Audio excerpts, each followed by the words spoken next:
What's good, YouTube? It's your boy Humble Warrior back at you guys with another video. Yesterday, the Miami Dolphins did lose to the Carolina Panthers 27-24. Tua had a really good game. 27-38, 256, 3 touchdowns, no interceptions. He had a 122.2 passer rating yesterday. He did take 3 sacks on the day, based on blown up blocking assignments by his line. So overall, he had a really good game. But let's talk about this game, shall we? So Dolphins got out to a really hot start, forced a fumble on Carolina Panthers opening possession. We walked down our opening possession, got a touchdown. No, we got a field goal. I'm sorry, got a field goal. Then we got 2 touchdowns, go up 17-0 before they could blink. They threw a pick, and then after that, they forced us to go 3 and out on a blown up basically a screen, a running play, and some other blown up play that took a sack. And from there, they went down and got them 7. Then they went back down and got 3. By halftime, it was 17-10. Coming out the gate, they got another field goal on the board, 17-13. After that was a stalemate. Both offenses were pretty much locked up by their opposing defenses. From there, Carolina finally got a score from I think the running back. He finally got in to go up. They went up 20-17. Then after that, I think 1 or 2 more 3 and outs. And then from there, Tua threw a 46-yard dot to Jalen Waddle to go up 24-20 with 4:42 left. Now I'm thinking in my head, okay, Tua did his job. You asked him to answer, he answered. He's giving you the lead now. He walked off the field. So the defense proceeds to let them just dog walk them down the field. With like 2 minutes left, the damn Carolina Panthers scored from the 1-yard line, 27-24. And then the Dolphins got the ball back. And the play everybody wants to talk about, which if you do not take it out of context, the 2nd and 10 play where Tua overthrows Waddle basically from the angle that it showed with everything that's going on in that play. If you look at it, 2 things happen on that play. His weak side pressure, the weak side pressure, which came from Patrick Paul's side this time, got to him so quick that he basically did a step back. That's basically what he did. He stepped back one time, waited for Waddle to clear the corner and the damn linebacker. He threw it, and Waddle, dumbass, mistimed his damn jump. He jumped before the ball got there. As he was landing, the ball arrives, and then he tips the ball to prevent an interception. And people blame Tua for that. The second part of that play is, if you watch number 91, he completely get off the edge with enough time to get to Tua, but because he was late, he got to Tua was releasing the ball, and Tua turned his body to prevent getting hit, so that way, he would preserve himself for another play. Now, dissecting that play the way it is, if Waddle does not jump early, that's completion. He's not Darren Waller, no, but the way Tua threw that ball, most guys of his, because Waddle's 5'10", most 5'10" guys can go there and get that ball. Hell, Tyreek can go get it. We've seen against the Oakland Raiders, what did Tyreek do? He snatched one out the air to Tua threw, and he proceeded on and scored. So it's like, what the hell do fans be talking about when they say stuff like, oh, well, he overthrew Waddle and it would have been picked off? No, if Waddle don't leave his damn feet earlier than he should have, that's completion. And plus, let's talk about this. The route that Waddle ran was a post route, because it was actually a corner route. No, it wasn't even a corner route. It was a post route, yeah, because it was going in. So he cleared the corner and the linebacker, and Tua threw it right to where if he jumps up in perfect timing, he would be able to land and split both the safeties and possibly get a big gain. People saying, well, he should throw it right to him. Bruh, the weak side pressure that he had, if Tua actually stood there and tried to deliver that ball to Waddle directly, he got his ass blasted. And then if he does that and he fumbles and they run it back, oh, we know Tua's not the guy anyway. But there's no explanation for the line play. There's no talk about how bad Jonah played, how bad Strange played. They had one or two plays like that touchdown play to Waddle. They blocked beautifully on that play. They allowed Tua enough time to make that throw to Waddle. And he stepped into the throw and made it, even though Waddle slowed down slightly and turned his body to catch the ball. He still caught it. He still ran the end zone as a touchdown. But people want to sit there and beat up Tua about this game. Do y'all not understand how bad this line is? Do y'all not understand this kid now has gotten to a point where even with his mechanics, how can he actually get better under such atrocious pressure? Every other drop back that he takes, one of his guards is giving up. One of his tackles is giving up. The center's getting blowed up. So what do you want him to do?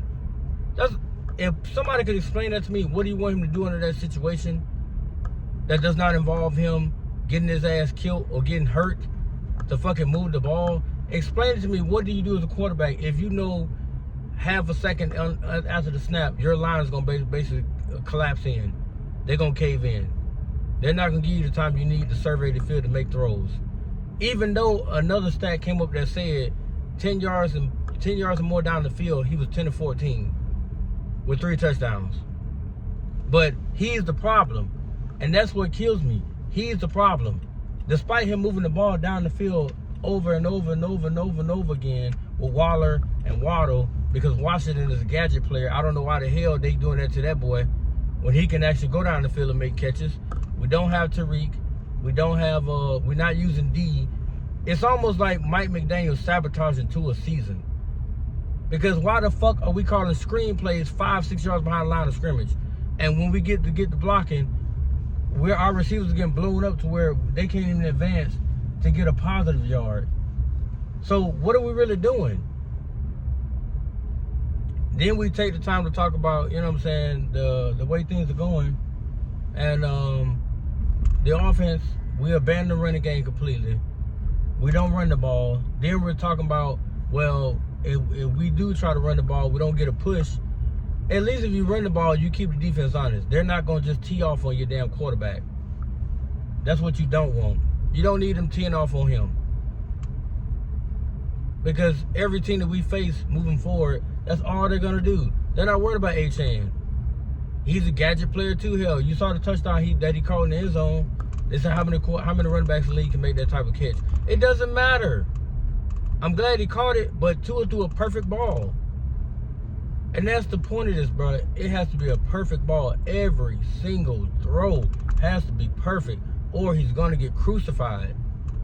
I've never, ever, ever seen any other quarterback talked about as much as that dude. Never seen it. Jalen Hurts won the Super Bowl last year. Ain't nobody even studying that shit. And you see the struggles that Philly's having right now with him. You see the struggles. But you can't even get to a decent offensive line to block in front of him. And we went out and got the kid Jonah, and he told me, I'm two of my big brother. I'm gonna make sure I have his back. But your ass getting slapped across the damn head, and then you go retarded mode, and you can't even see the block in front of you no more. They making you like damn sliced Swiss cheese out there. Like you getting your ass blown up, play after play after play. I get you a rookie, but damn, do you not have any balls? Like, so what are we doing out here? Like, but shout out to Carolina. They did enough to win that game. Bryce Young, he didn't play his best game, but he made throws. You know, he made some decent throws. And his line wasn't the greatest, but hell, for some reason they held up pretty well against our damn defense. It's almost like our defensive line checked the fuck out from training camp. They just checked out.